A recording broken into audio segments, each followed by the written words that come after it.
राज्यसभेवर मवियाचं एकमत होताना दिसत नाहीये। राज्यसभेवर जाण्यासाठी तीनही पक्ष आग्रही आहेत। मवियातील कोणाचाच पक्ष आणि कोणताच पक्ष एक पाऊल मागे घेण्यासाठी तयार नाही। उलट ठाकरेंच्या शिवसेनेच्या नेत्यांमध्ये राज्यसभेवरून ओढाताण सुरू असल्याची माहिती आहे। पाहूयात या संदर्भातला एक रिपोर्ट। जोपर्यंत मवियातले तीन पक्ष एकत्र बसत नाहीत तोपर्यंत हा तिढा सुटणारच नाही ना।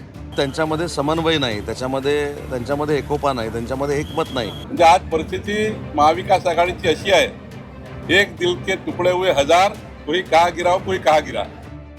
राज्यसभेच्या एका जागेवरून मवियामध्ये चांगलीच ताणाताणी सुरू आहे। सर्वच पक्ष राज्यसभेसाठी आग्रही आहेत। मात्र आता ठाकरेंच्याच शिवसेनेमध्ये उमेदवारीवरून रस्सीखेच सुरू झाल्याची माहिती सूत्रांनी दिली आहे।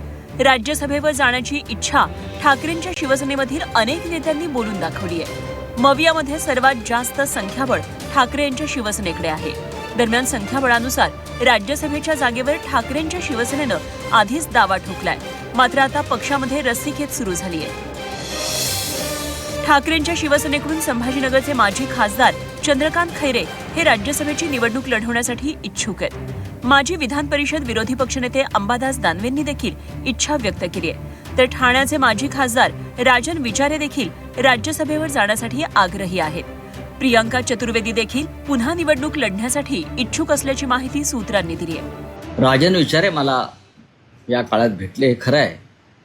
ते उद्धवजी नाही भेटले माझ्या माहितीप्रमाणे असं ते सांगत होते। अंबादास दानवे सुद्धा इच्छुक असावेत असं दिसतंय मला, माहीत नाही, पण आपण नावाजी सांगताय। तर चंद्रकांत खैऱ्यांचं आणि माझं बोलणं अनेकदा झालं। ते मला सतत फोन करतात की आमचा विचार व्हावा। बोललो हा निर्णय आपल्याकडे शिवसेना पक्षप्रमुख घेतात। एकत्र जरी आम्ही बसलो तरी शेवटी अंतिम निर्णय हा शिवसेना पक्षप्रमुख घेतात। पण आमच्या पक्षामध्ये अनेक लोक सक्षम आहेत। राज्यसभेवरून एकीकडे शिवसेनेमध्ये रस्सीखेच सुरू आहे, तर दुसरीकडे मवियामध्येही राज्यसभेवरून एकमत होताना दिसत नाही। कारण तीनही पक्षांनी राज्यसभेवरचा दावा अद्यापही सोडलेला नाही। तीनही पक्ष राज्यसभेसाठी आग्रही आहेत। काँग्रेस बाळासाहेब थोरात यांना राज्यसभेवर पाठवण्याच्या तयारीत असल्याची माहिती आहे। तर पवारांच्या राष्ट्रवादीकडून शरद पवारांच्या नावाची चर्चा आहे। राज्यसभेत मवियात सुरू असलेल्या रस्सीखेचवर संजय राऊतांनी स्पष्टीकरण दिलंय।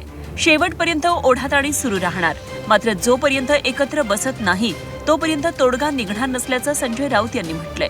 तर दुसरीकडे पवारांच्या राष्ट्रवादीचे प्रदेशाध्यक्ष शशिकांत शिंदेंनी देखील तीच भूमिका विशद केली आहे। जोपर्यंत मवियातले तीन पक्ष एकत्र बसत नाहीत तोपर्यंत हा तिढा सुटणारच नाही ना। आज प्रत्येक जण आपापला पत्ता फेकतो आहे।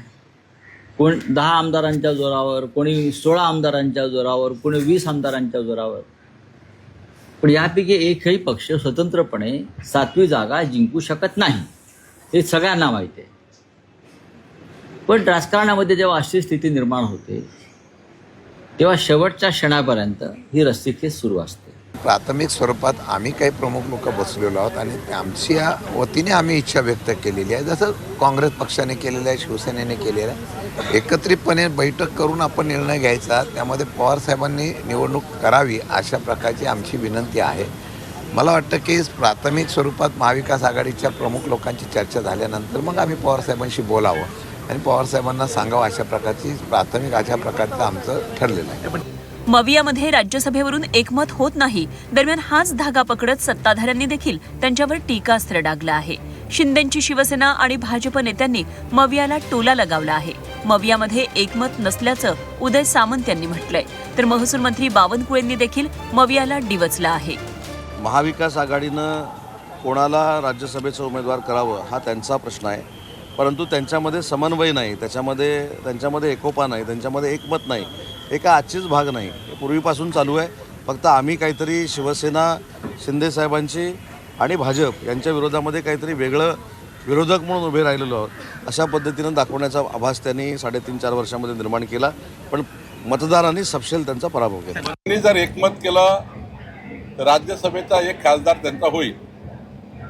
त्यांनी एकमत नाही केलं तर परमेश्वरच जाणे, मला माहिती नाही।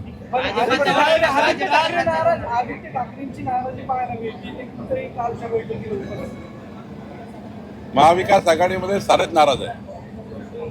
काही मुद्द्यावर ते नाराज आहे, काही मुद्द्यावर हे नाराज आहे। म्हणजे आज परिस्थिती महाविकास आघाडीची अशी आहे, एक दिल के टुकड़े हुए हजार, कोई कहा गिरा कोई कहा गिरा, ही स्थिती आहे. मवियामध्ये राज्यसभेवरून तिढा निर्माण झालाय. सर्वच पक्षांनी राज्यसभेवर दावा ठोकल्यानं माघार कोण घेणार आणि राज्यसभेसाठी कोणाला संधी मिळणार याकडे आता लक्ष लागलंय. दरम्यान तीनही पक्ष शेवटपर्यंत उमेदवारीवर ठाम असल्यास मवियात बिघाडी निर्माण होण्याची दाट शक्यता आहे. ब्युरो रिपोर्ट, झी 24 तास.